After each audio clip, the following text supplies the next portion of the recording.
అనంతపురం మాన్యం జిల్లా కురుపాం నియోజకవర్గం జియమ్మ వలస మండలంలో ఎన్నికల ప్రచారంలో భాగంగా బీజేపురం బొమ్మిక జియమ్మ వలస డంగభద్ర గేడిసింకుపురం గ్రామాల్లో పర్యటించారు. గ్రామ ప్రజలతో ఆమె మాట్లాడుతూ జగనన్న పాదయాత్రలో హామీ ఇచ్చిన ప్రతి ఒక్క పథకాన్ని కులమతాలకు రాజకీయాలకు అతీతంగా అర్హులైన ప్రతి ఒక్కరికి నేరుగా లబ్ధి పొందేలా కృషి చేశారన్నారు.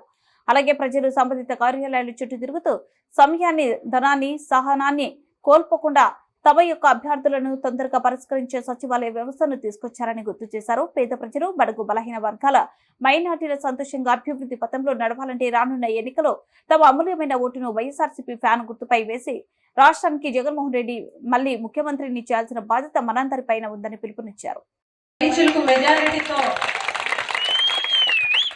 నియోజకవర్గ ప్రజలను గెలిపించడం జరిగింది.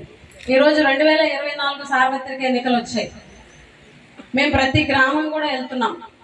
ఎలక్షన్ సందర్భంగా మీ అమూల్యమైనటువంటి ఓటు ఫ్యాన్ గుర్తు మీద వేసి మమ్మల్ని గెలిపించండి అని అడుగుతున్నాం.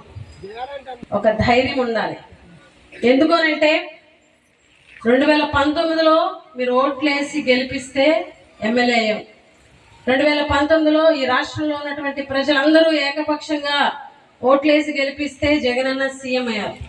ఈ 5 సంవత్సరాల పాటు మీకు మేము మేలు చేస్తేనే, మీకు మంచి చేస్తేనే ఈరోజు ఇక్కడికి వచ్చి మిమ్మల్ని ఓటు అడిగే ధైర్యం మాకుంటుంది. జగనన్న ప్రభుత్వంలో ఈ 5 సంవత్సరాల్లో ఈ నియోజకవర్గంలో ఉన్నటువంటి ప్రజలకి పార్టీలు చూడకుండా, రాజకీయాలు చేయకుండా ప్రతి ఒక్క కుటుంబానికి మేలు చేశాము, మంచి చేశాము అని చెప్పుకునే దమ్ము, ధైర్యం వైఎస్ఆర్ కాంగ్రెస్ పార్టీ మాకు ఉంది అని ఖచ్చితంగా చెప్పగలం.